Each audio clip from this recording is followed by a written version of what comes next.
नमस्कार, आप देख रहे हैं 4 PM। मैं हूं आपके साथ सिमरन। लोकसभा चुनाव को लेकर सियासत जोरों पर है। इस बीच राजनीतिक बयानबाजी भी अपने चरम स्तर पर है। बता दें, विपक्ष लगातार बीजेपी और पीएम मोदी पर हमलावर है। इस बीच महाराष्ट्र की राजनीति में नया ट्विस्ट सामने आ गया है और पुणे कार हादसे को लेकर सियासत जोरों पर है। वहीं इस हादसे को लेकर महाराष्ट्र कांग्रेस के अध्यक्ष नाना पटोले ने बड़ा बयान देते हुए इस मामले में पारदर्शिता की मांग की है और पुलिस पर आरोप लगाते हुए कहा कि अभी तक कार में कितने लोग सवार थे का खुलासा नहीं हुआ है। बता दें, नाना पटोले ने कहा कि ये घटना एक आश्चर्यजनक मोड़ में है। कांग्रेस नेता नाना पटोले ने आरोप लगाया कि पुणे हिट एंड रन मामले के पीछे एक कार रेस थी और उन्होंने सबूत होने का दावा किया और सही समय पर खुलासा करने का वादा किया। वहीं उन्होंने कहा कि पुलिस ने अभी तक पोर्श कार में सवार लोगों के नाम का खुलासा क्यों नहीं किया है। हर कोई जानता है कि दुर्घटना एक रेस के कारण हुई थी। निचले स्तर के अधिकारियों के खिलाफ कार्रवाई करना पर्याप्त नहीं होगा। सरकार को बताना चाहिए कि कौन सा विधायक या मंत्री दबाव बना रहा है और किसका नाम छुपाया जा रहा है। वहीं उन्होंने पुणे में बढ़ती नशीली दवाओं और नशे की संस्कृति की आलोचना करते हुए इसके लिए भाजपा का प्रभाव बताया। आपको बता दें, महाराष्ट्र कांग्रेस ने पुणे के चर्चित पोर्श कार मामले की जांच सीबीआई से कराने की मांग करते हुए डिप्टी सीएम देवेंद्र फडणवीस से इस्तीफे की मांग की और कांग्रेस ने दावा किया कि महाराष्ट्र के एक विधायक का बेटा भी इस हत्याकांड मामले में शामिल था, जिसकी न्यायिक जांच हो और पीड़ित परिवार को उचित न्याय मिलना चाहिए और आरोपियों पर उचित कार्रवाई होनी चाहिए। बता दें, महाराष्ट्र कांग्रेस के अध्यक्ष नाना पटोले ने एक प्रेस कॉन्फ्रेंस में आरोप लगाते हुए कहा कि जिस विधायक का बेटा कथित तौर पर पोर्श कार में शामिल था और उसने मामले को दबाने के लिए अपनी शक्तियों का गलत इस्तेमाल किया। विधायक के बेटे को बचाने के लिए सरकार द्वारा गलत शक्तियों का प्रयोग किया जा रहा है और आरोपी को लगातार बचाने की कोशिश की जा रही है, जिसमें महाराष्ट्र सरकार के सभी तंत्र लगे हुए हैं, जिसके चलते पीड़ित को न्याय नहीं मिल पा रहा है और मामले को दबाने के लिए निचले स्तर के लोगों को गिरफ्तार करके मामले को दबाने की साजिश की जा रही है। वहीं उन्होंने इस हादसे की केंद्रीय जांच ब्यूरो से जांच कराने की मांग की और कहा कि उप मुख्यमंत्री देवेंद्र फडणवीस को अपने पद से इस्तीफा दे देना चाहिए। बता दें कि नाना पटोले ने सरकार को आड़े हाथों लेते हुए कहा कि सीबीआई को कार दुर्घटना मामले की जांच करनी चाहिए, क्योंकि अमीर आरोपियों को बचाने के लिए राजनीतिक दबाव दिख रहा है। आरोपी को बचाने के लिए देवेंद्र फडणवीस ने अपने वकील की डिग्री का इस्तेमाल किया।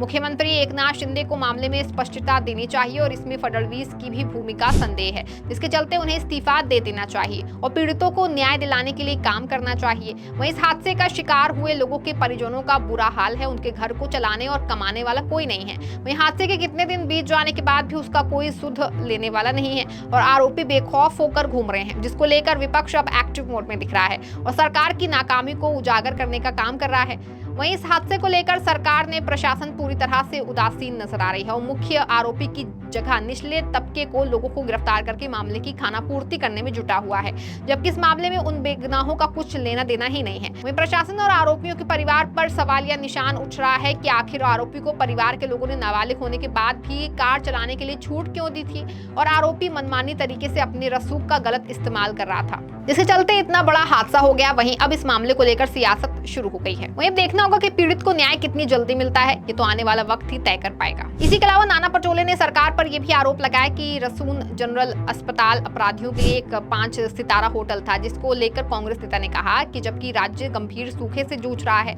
उसके पीछे भी शराब पीकर गाड़ी चलाने और नशीली दवाओं के मामले बढ़ रहे हैं। इस पर सरकार कोई ठोस कार्रवाई नहीं कर रही है, जिसके चलते राज्य में क्राइम लगातार बढ़ता ही जा रहा है और सरकार जनता से झूठे दावे करने में व्यस्त है। और कांग्रेस नेता ने आरोप लगाया कि नागपुर, जलगांव व पुणे में ऐसी घटनाएं सामने आई हैं, लेकिन जो बात क्रोधित करने वाली है वो ये है कि सरकारी तंत्र के माध्यम से ये सुनिश्चित करने के प्रयास किए गए हैं कि विशेषाधिकार प्राप्त आरोपी को तत्काल जमानत मिल जाए। पटोले ने यह भी दावा किया कि फडणवीस के गृह नगर नागपुर में 2 लड़कियों ने अपनी कार से 2 युवाओं को कुचलकर मार डाला और 10 घंटे के भीतर उन्हें जमानत मिल गई और कहा कि जलगांव में भी इसी तरह की घटना सामने आई थी, जहां आरोपियों को बचाने का प्रयास किया गया था और उनको बचाने के लिए भी तमाम तरह के कूटरचित काम किए गए थे। बता दें कि नाना पटोले ने आरोप लगाया कि पुणे में अवैध ड्रग्स रैकेट चल रहा है। पुणे और नागपुर में अवैध पब बड़े पैमाने पर हैं। कार दुर्घटना मामले के बाद पुणे में 36 अवैध पबों को ध्वस्त करना पड़ा।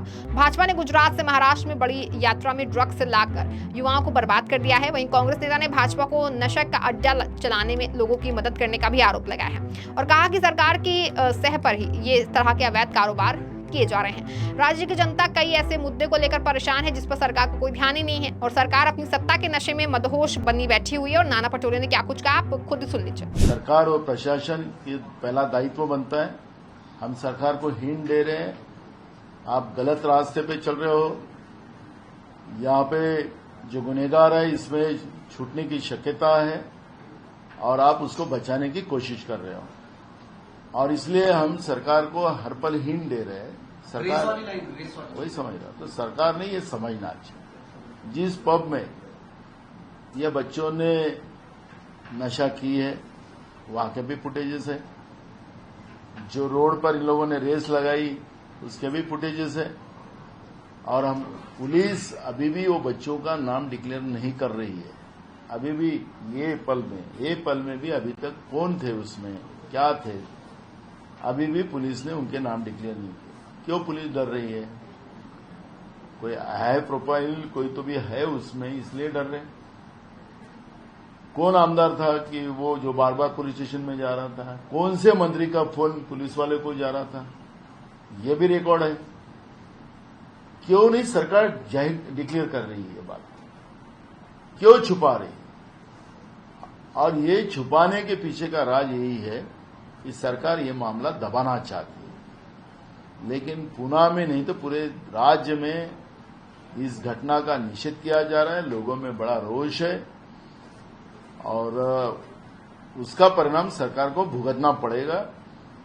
अपोजिशन करके हमारी भूमिका है कि सरकार को सही लाइन पे खड़ा करना।